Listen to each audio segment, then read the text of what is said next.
Olá, seja muito bem-vindo ao nosso canal. No vídeo de hoje nós vamos analisar a mensagem de Daniel 3. Algumas questões são levantadas quando se faz um estudo de Daniel 3.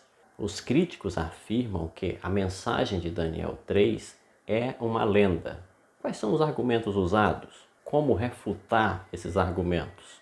Uma outra questão é por que Nabucodonosor mandou que a fornalha fosse aquecida 7 vezes? Uma outra questão é onde estava Daniel naquele dia?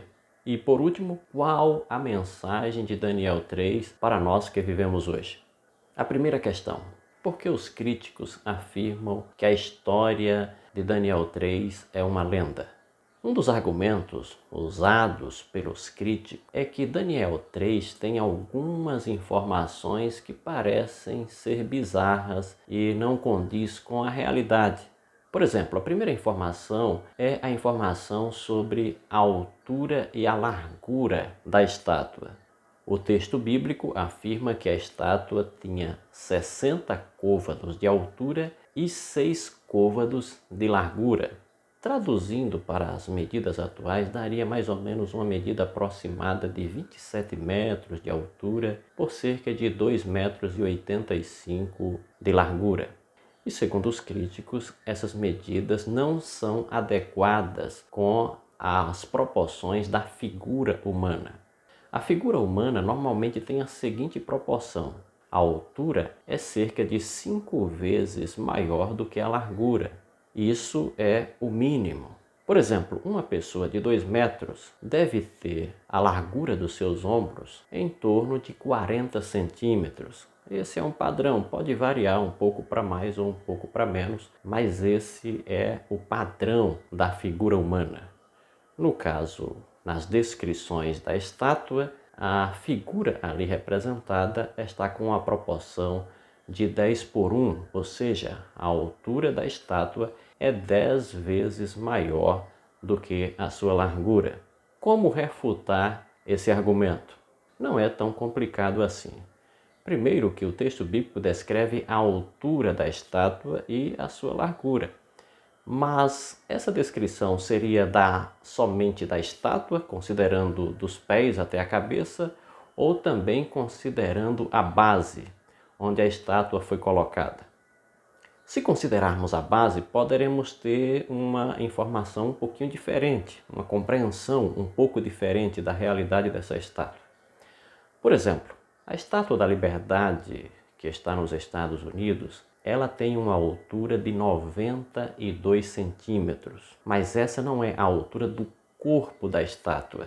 A estátua em si, considerando dos pés até a cabeça, ela tem apenas 46 metros de altura. Isso quer dizer que o pedestal dessa estátua tem em torno de 46 metros. Isso também poderia ter acontecido na estátua fabricada a mando de Nabucodonosor. A segunda questão é: por que Nabucodonosor mandou a fornalha ser aquecida 7 vezes mais? Se o intuito de Nabucodonosor era produzir sofrimento, tortura, não fazia sentido esse pedido, já que se o propósito era torturar, uma fornalha mais branda poderia cumprir melhor esse propósito. Mas qual era a intenção de Nabucodonosor com esse pedido, que a fornalha fosse aquecida 7 vezes mais? O texto bíblico sugere algumas possibilidades. Quando os 3 jovens foram colocados diante de Nabucodonosor, Nabucodonosor fez uma ameaça a eles. A ameaça era que se eles não se prostrassem, eles deveriam ser lançados na fornalha de fogo ardente.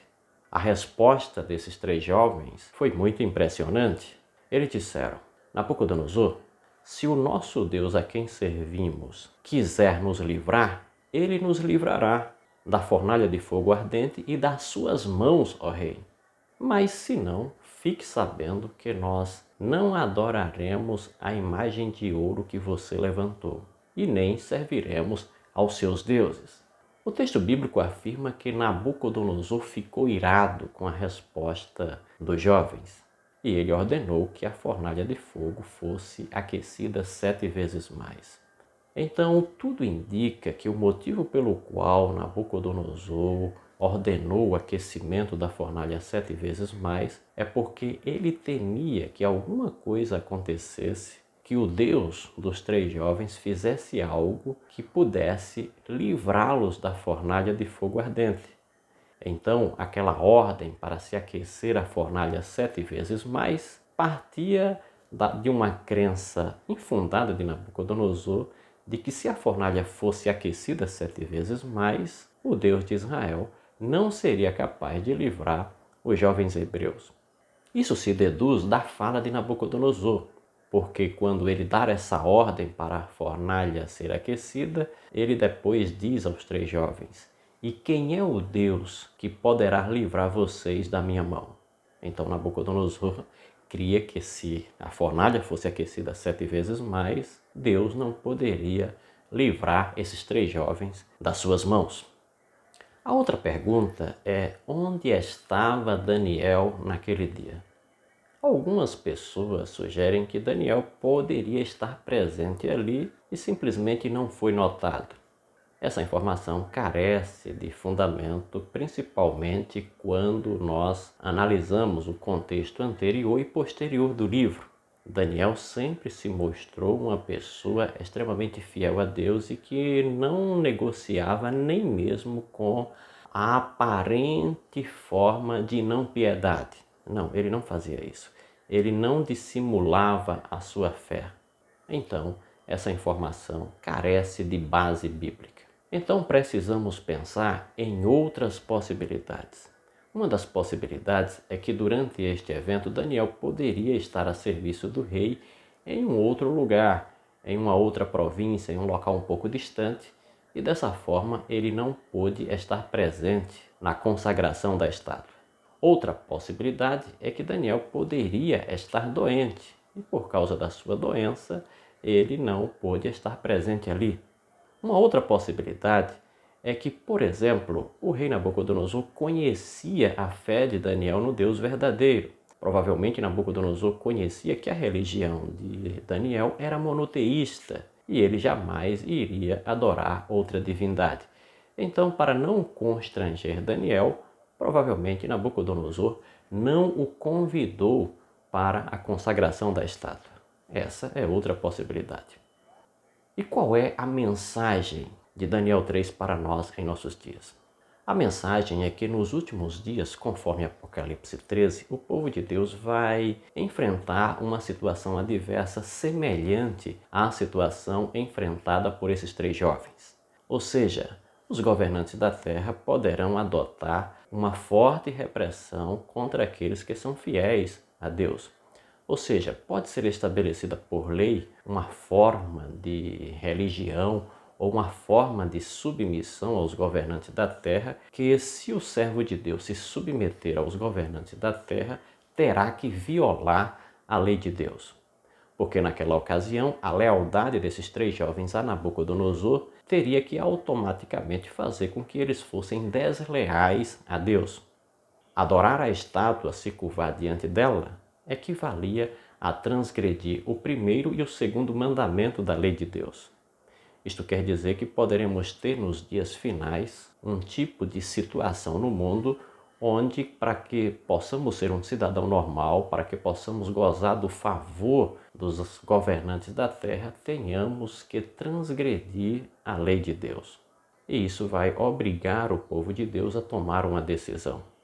E quando isso acontecer, nós teremos que se posicionar de modo idêntico ao posicionamento desses 3 jovens. Nessa ocasião, importa obedecer a Deus e desobedecer aos governantes da terra, como fizeram os 3 jovens, Sadraque, Mesaque e Abednego. O fato do linguajar de Apocalipse 13 ser semelhante à linguagem usada em Daniel 3 nos dará a entender que João via o acontecimento descrito por Daniel como sendo um símbolo do que iria acontecer nos últimos dias.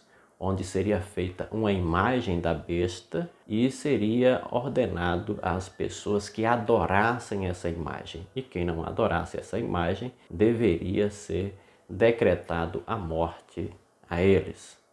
Ou seja, nos últimos dias os filhos de Deus precisam estar preparados para serem fiéis a Deus, como foram fiéis Sadraque, Mesaque e Abednego. Que Deus te abençoe e que a mensagem de Daniel 3 venha trazer conforto aos nossos corações e certeza de que na crise final Deus nos protegerá. Deus protegerá os seus filhos fiéis e salvará os seus filhos fiéis das forças do mal que irão tentar governar e forçar a consciência dos filhos de Deus a serem infiéis para com Ele. Até o nosso próximo vídeo. Lembre, curta, comente e compartilhe.